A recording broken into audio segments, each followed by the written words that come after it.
Who is it? It's me, man. It's Dave. It's time for your guitar lesson.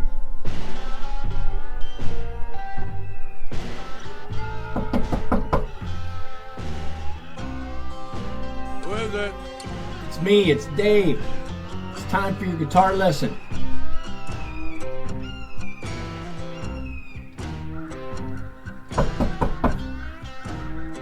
Who is it? It's Dave, man. Come on, let me in. It's cold out here. I got BB with me. Dave's not here.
Good morning, and thank you for stopping by to hang out with me for a while here on the couch.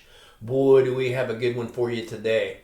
Today's lesson is on a classic rock song from 1971, the Rolling Stones' Can't You Hear Me Knockin'.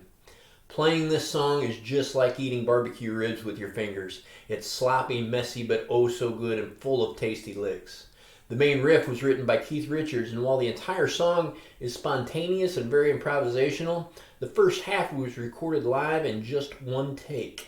Let's jump right in with that super recognizable opening riff. The first half of the song is in the key of C major, and Keith is playing the main riff on a guitar that's tuned to open G. We get there by tuning the top or low E string down to D.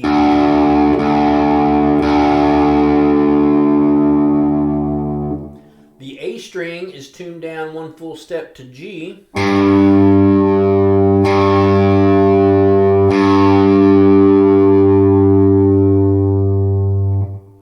Our D, G, and B strings all stay the same. You don't have to tune them at all.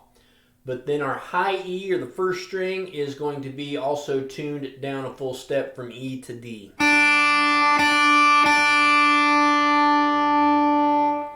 Throughout the song, or at least throughout this main riff part, we're primarily going to be concerned with frets 10, 9, and 7.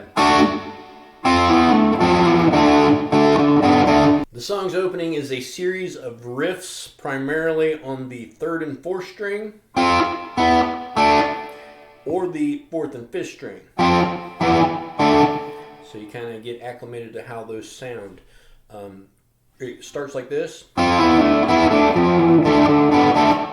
So that's a slide on strings 3 and 4 from 10 to 9 and a pull off to 7. And then we're going to play 9, play 7.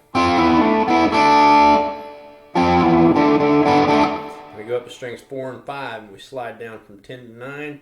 We play 7 twice.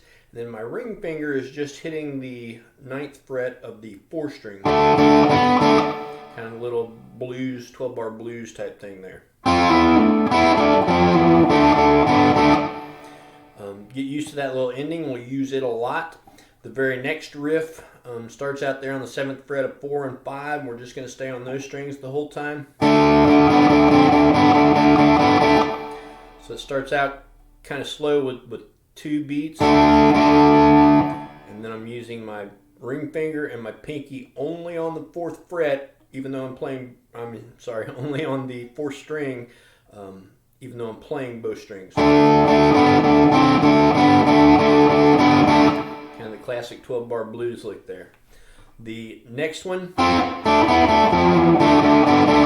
starts out on the 10th fret. We're just going to play it. Play the 7th, play the 9th, play the 7th.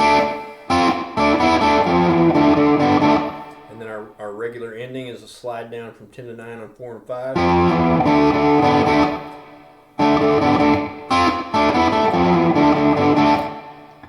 Next one starts with a slide on 3 and 4 from 10 to 9 to pull off to 7. And do the same thing on strings 4 and 5.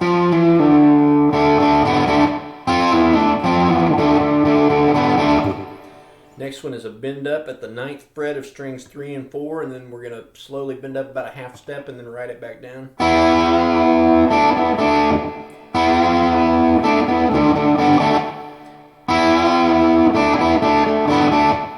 So bend up, back down, and then the 7th fret, 9th fret, and we go up to strings 4 and 5. The next one, we go back to the 12-bar blues thing on strings 4 and 5. And then the next one takes us into the main verse. And it's just down to and that's on strings 4 and 5. Then we go down to the 5th fret, and you can bar the whole thing. You can play all 3 strings if you want to. Might even get the 2nd string in there if you want to. That takes us into the verse. Something to be aware of is that there are 2 guitars playing in 2 different tunings. While Keith Richards is playing the main rhythm parts in open G, Mick Taylor is playing a lot of fills and licks in standard tuning. Also, as this song was very much improvised when they recorded it, it's also very improvised when they perform it. And it's not likely that you'll find 2 live performances that are played exactly the same way. With that being said, I think that there are some things that are important for us to focus on, and others probably not so much, at least as it applies to one guitar player making the song sound correct. In the verse section, we start out, and that's just playing double stops. You're playing strings 1 and 2, and you're playing strings 2 and 3. The first one is 7th fret 3 times, 5th fret 1 time, and then we're going to go to strings 2 and 3. And then we're going to play the 5th fret bar. And go up to the 7th fret. So a little bit of rhythm to that.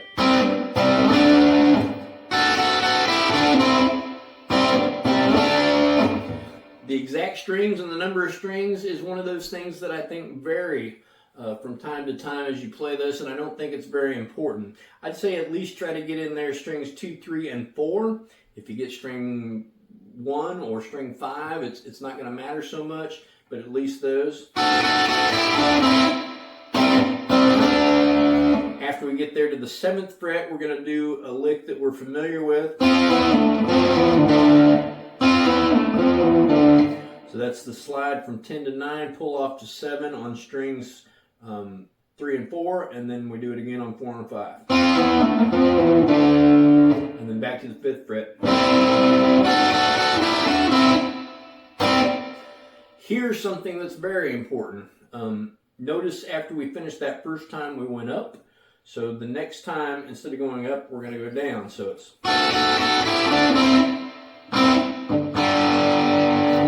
So instead of going to the 7th fret, I'm playing open, which is a G chord because we're playing an open G. So whether you just hit the 5th string, which is a G note now because we detuned it, or whether you're playing several strings, I think that's something that varies from time to time, and I don't think it's something that's really important to making the song sound right like the record. I don't think anybody's going to say you hit the wrong strings there because it all kind of sounds the same, and it sounds good.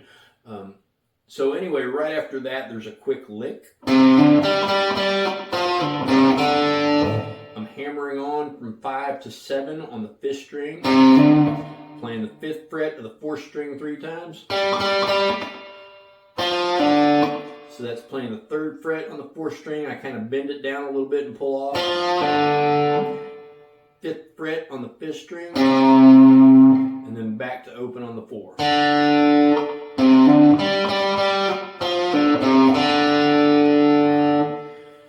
So each time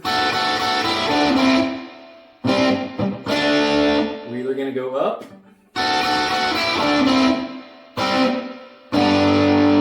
or we're going to go down, either to 7 or to open.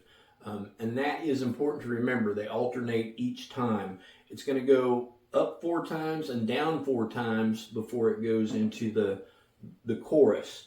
And so however you want to figure that, but it's 4 times this way, 4 times this way, or 8 times total. The next time you go up, again, it's one of those things, the riff is always between the 10th, 9th, and 7th fret, and it's always between strings 3 and 4, or 4 and 5, or a combination of all 3 of those. Oops.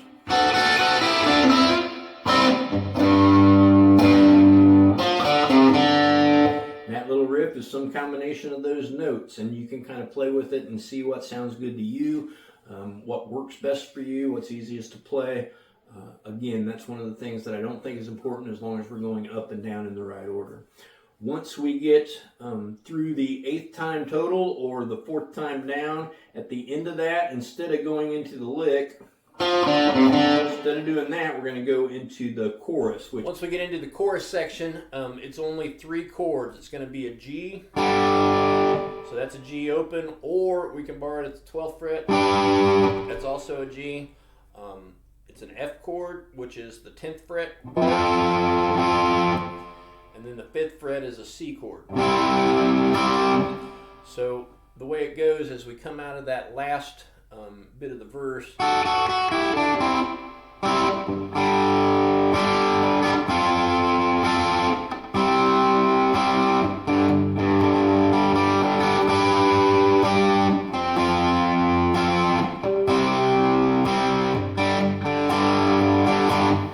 I'm just barring those frets. I'm barring the 12th fret for the G. I'm actually pushing down with both my fingers just to have more pressure. And then the 10th fret and the 5th fret. It's even kind of fun if you want to slide up to the 12th fret.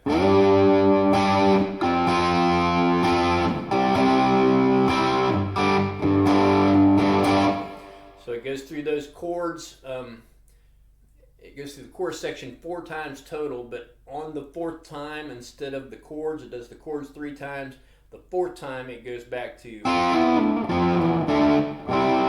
then we're back into the verse. So if you remember in the verse, the first time we went through that 4 times up, 4 times down, 8 times total.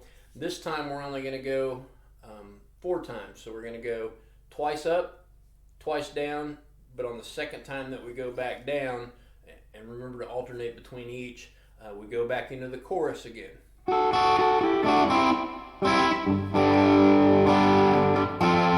This time, instead of 4 times, we're going to play it 8 times.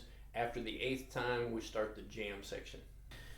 After they finish the extended chorus section, it goes into what's known as the jam section, which is it's the beginning of the saxophone solo. And Keith plays a cool little lick here.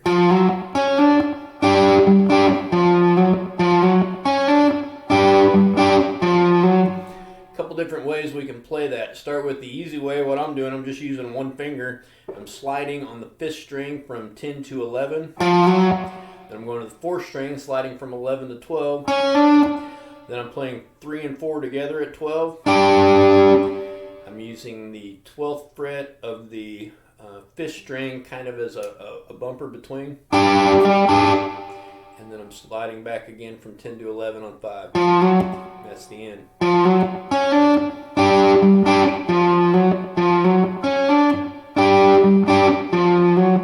Another way you can do that to thicken it up a little bit is I can use my middle finger on that 10th fret and my pointer finger I can put on the 9th fret of the 4th string. So I'm just using 2 fingers, making that tone, and I slide that whole thing up a half step.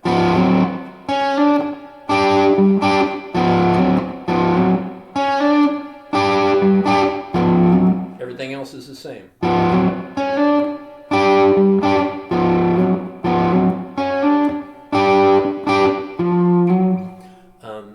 After it does that 12 times, then it goes into a little bit softer part. So I'm going to change to the neck pickup. I've got that volume turned down a little bit to clean it up a little bit. Starts out with that D chord there, but what I'm doing is making, instead of a regular D chord, because my tuning is different, I've got my 3rd string fretted at the 2nd fret, and then my first 2 strings I'm kind of barring there at the 3rd fret. Playing strings 4, 3, 1, 2. The first string you can kind of change around because he just kind of noodles around on these notes for a little bit while the rest of the band is playing. So sometimes it's at the 3rd fret, sometimes it's the 2nd fret, sometimes it's open. So you can just kind of play around with that.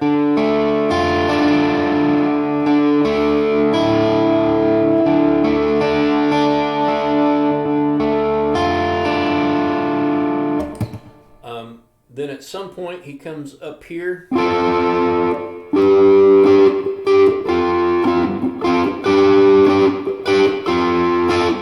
that's just going back and forth between a bar at the 10th fret and a bar at the 12th fret. I'm playing strings 2, 3, and 4. And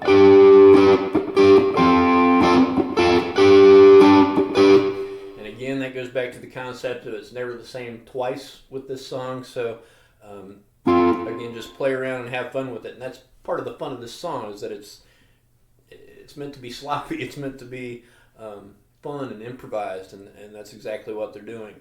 Then as we enter into the guitar solo part, you'll find that Keith is playing a D note here on the 7th fret of the 3rd string.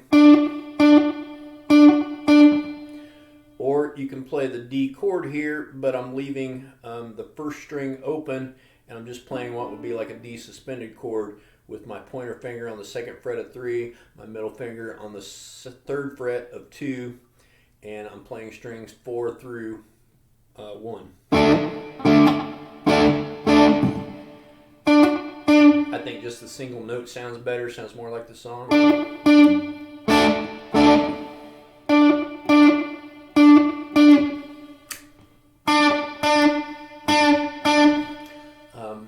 And then we start the guitar solo, which is going to be in standard tuning. So I'm going to tune my guitar up, and we'll come back and we'll do that part, and I'll show you how you can work that into that as well.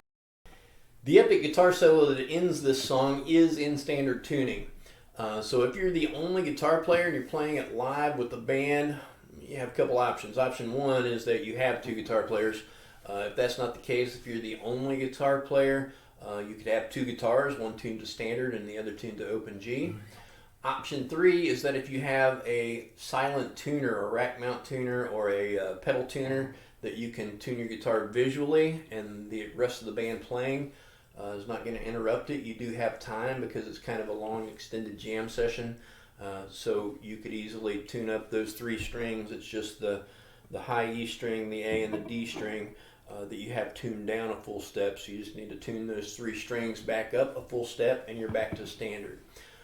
During the jam leading up to the solo, Mick Taylor, the lead guitar player in standard tuning, is alternating between a D minor 7 and a D minor 6 chord right here.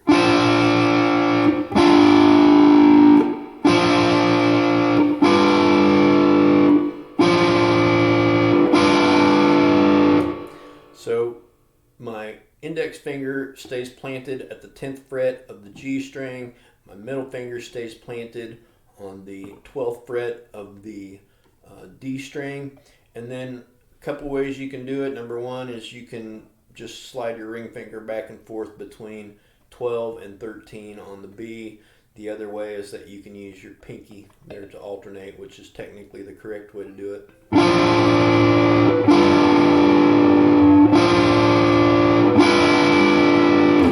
Another little lick he puts into this section is this.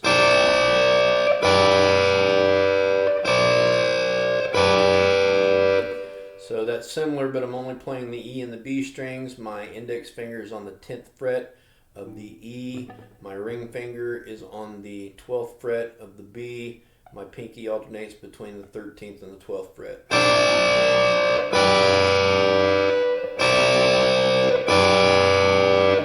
While all this is going on and we're leading up to the actual guitar solo, Keith Richards goes into this rhythm here, and he's just playing a D note on the 7th fret of the G string.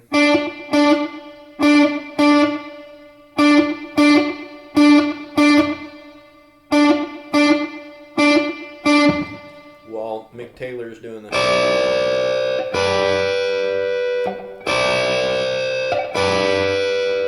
Then that leads us into the actual solo. So the actual solo, the first lick in it goes like this.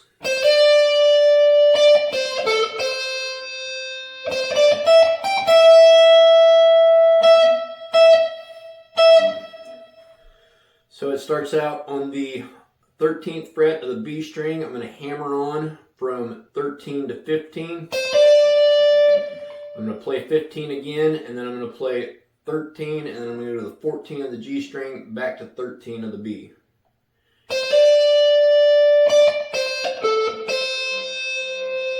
A little vibrato at the end. The next part. So that's just a simple walk up. We're playing 13 on the B, 15 on the B, 12 on the E, 15 on the E, and then 12 on the E.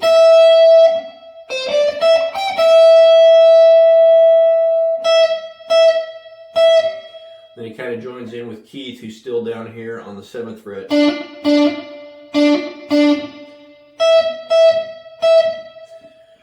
The next section, we're going to pre-bend the 12th fret of the G string, play it, write it down, and then play the 10th fret of the G string. And then the next one. So that's the same as the first, but then after we've gone to the 10th fret of the G, we're going to go to the 12th fret of the D, back to the 10th fret of the G. So that whole little piece is.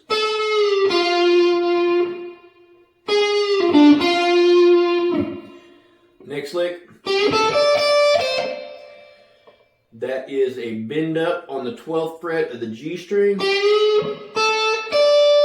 And then we're just playing the 10th fret of the B and the E. We're playing the E twice when we get to it, and then we go to the 13th fret of the B. The next section, that is 10 of the E, 13 of the B. We're going to bend up the G at the 12, pull off to 10, go to the 12th of the D, back to 10 of the G, back to 12 on the D.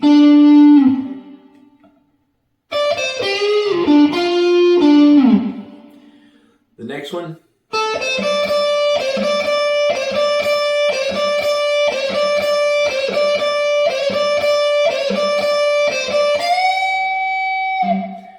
So I didn't actually count that. He actually does that 8 times. There are 3 times that he does this similar little lick in slightly different ways. Each time he plays it 8 complete times. On the 9th time he heads on to the next lick. So all we're doing there is 10 on B, 13 on B, 10 on E, twice, and then we're going to start bending up the 13th on the B. So every time we go back to the E string at 10, my finger's just planted there, I hit it twice. I do a little bend up as I play the 13th fret of the B, and then 2 on the E.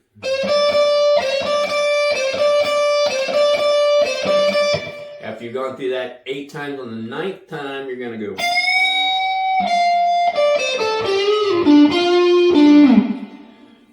So I bend up.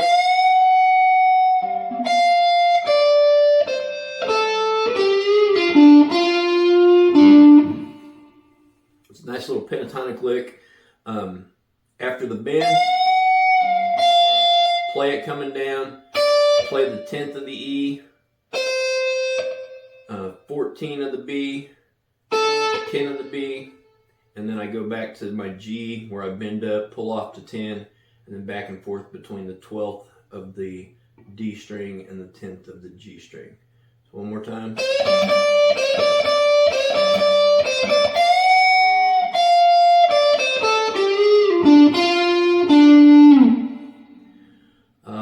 The next one.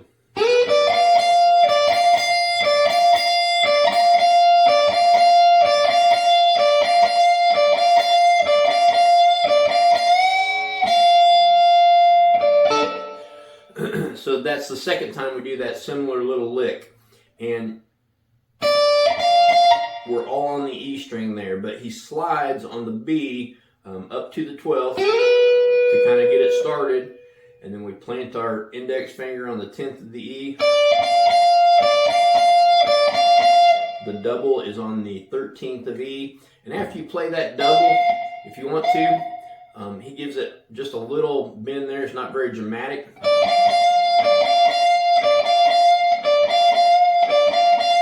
Just to give it a little flavor. And then when you're done with that, you're going to bend up again, but this time he kind of cuts it off short there. So that's just bend, play it unbent, 10th fret, and then we go to 13 of the B and 10 of the B. Stop.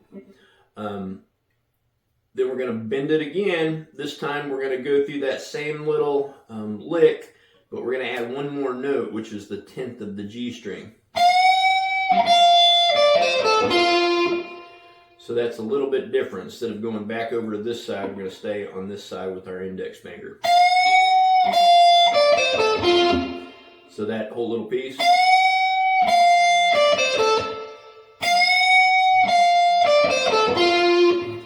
The next lick, we're going to slide from 12 to 14 on the G, and then we're going to play 13 on the B 3 times. A little vibrato there. Then we're going to go from 13 to 15 on the B. We're going to play the E at 13 twice, and then we're going to play the B at 13 twice. The next one we're going to go clear up here, 17, 19, and 20, and 18 also. But we start on the G string, 17 to 19. And we go to 18 on the B string.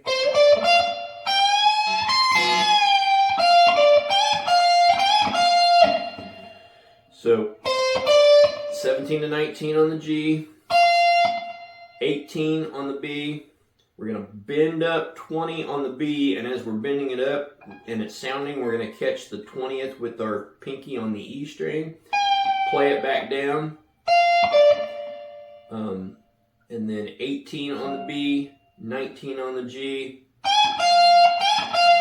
and that's just a bend up on 20 of the B, and each time right after we play the 18th of the B. So again, that little piece.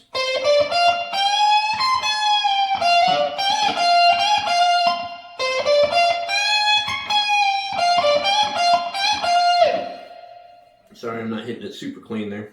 It's early.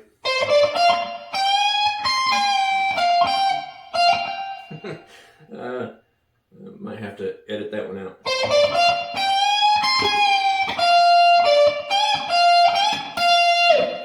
Okay, the next one, we come back down here to pentatonic box 1.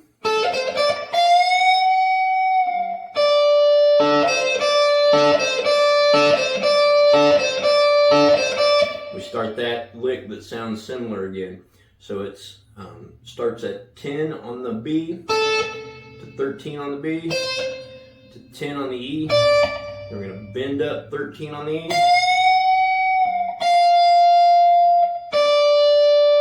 Play it again when we come down, play the 10 on the B. And then we just start going back and forth. So it's 10 to 13 on the B, and we play E once.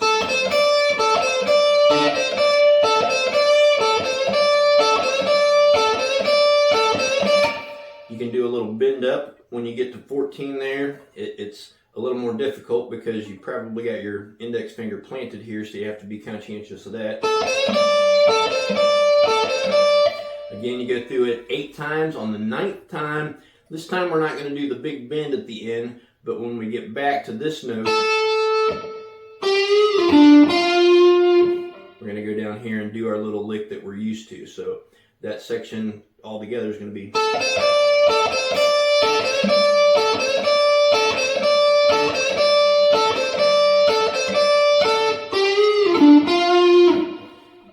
So as you come back down, it's just the same bend up on G, pull off to 10 on G, go to 12 on D, and then back to 10 on G. The next one, I have to think for just a second. It's easier to play fast than it is slow. So after we've done that one, then we're going to do we're going to bend up again at the 12th of the G, play the 10th on the B and the E, 14 on B, 10 on B. So that time we're going to do the bend up, pull off, go to 12 on the G, 12 on the D, back to 10 on the E, but this time we're going to end back at 12 on the D. And then that starts this.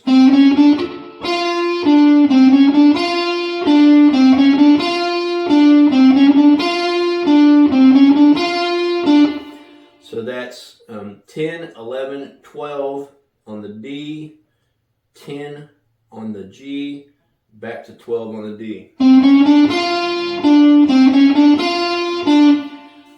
I didn't count how many times he does this or a version of this, but it's a lot. He plays this for a while and he starts to vary it. So after you've done it quite a few times, then you're going to do a double stop. You're going to, instead of just playing 10 on the G, you're going to play 10 on the G and the B.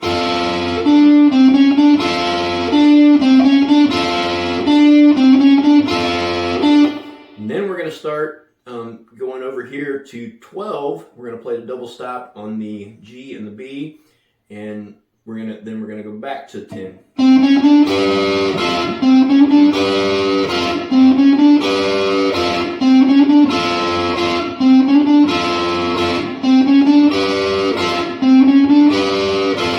And he just kind of varies that same little pattern, but the thing that remains constant is the.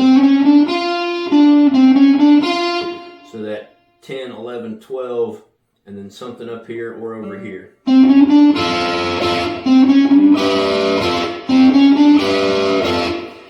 As it progresses, he goes to playing all 3 strings instead of just 2. So the E, the B, and the G.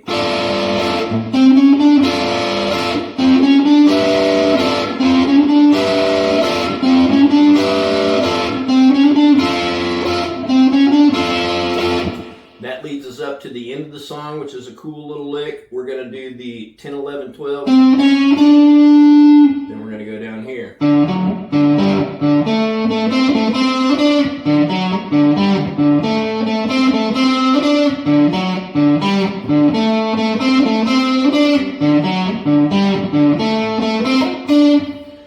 So on this one, I'm putting my middle finger at the 5th fret of the A string, and my index finger is on the 4th fret of the D string. And basically, we're going to keep using that bass note, the 5th fret of the A, but this finger is going to move.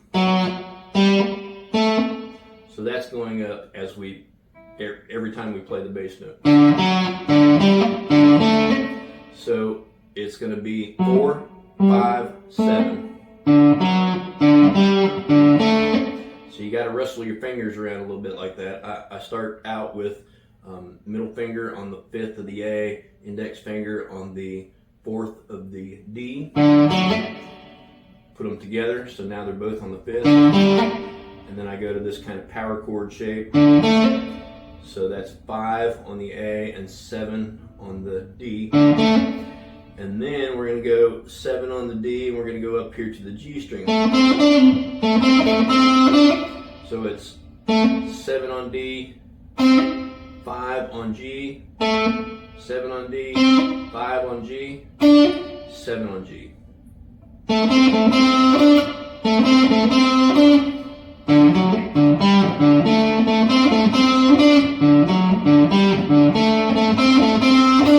He does that 3 times. And then the very last time, so instead of doing the double, like we have been doing the first 3, he only does it once. So it's just 7 on the D, 5 on the G, 7 on the G, and then you're done. And that completes the solo, and that completes the song. An interesting note is that the song was supposed to end after the sax solo. When the song was recorded, everyone stopped playing, but no one remembered to stop the recorder. Everyone but Mick Taylor put down their instruments and started doing something else. Mick kept playing and noodling around in that D minor key. One by one, everyone went back to their instruments and joined back in. They were surprised and elated to find that the entire jam had been accidentally recorded. It sounded so good they decided to put that impromptu and accidentally recorded jam into Can't You Hear Me Knocking's final cut. If you've watched any of my tutorials, you know that I always try to find a way in the end to relate the song in some way to Scripture. In Romans 1, it says that God has clearly manifested himself to every person and that we know it in our hearts. Whether we want to admit it or not will be without excuse. In Revelation 3:20, Jesus said, "Behold, I stand at the door and knock. If anyone hears my voice and opens the door, I will come in." Maybe this is that knock at your door. Perhaps this video is just one of several coincidental encounters that you've had with the Lord recently. If you see him, if you hear him, it's up to you to open the door. He won't force his way in. If you've not done so yet, I'd encourage you to open the door to your heart and let Jesus in today. That's all for today's lesson. Thank you for stopping by, and we hope to see you next time back here on the couch.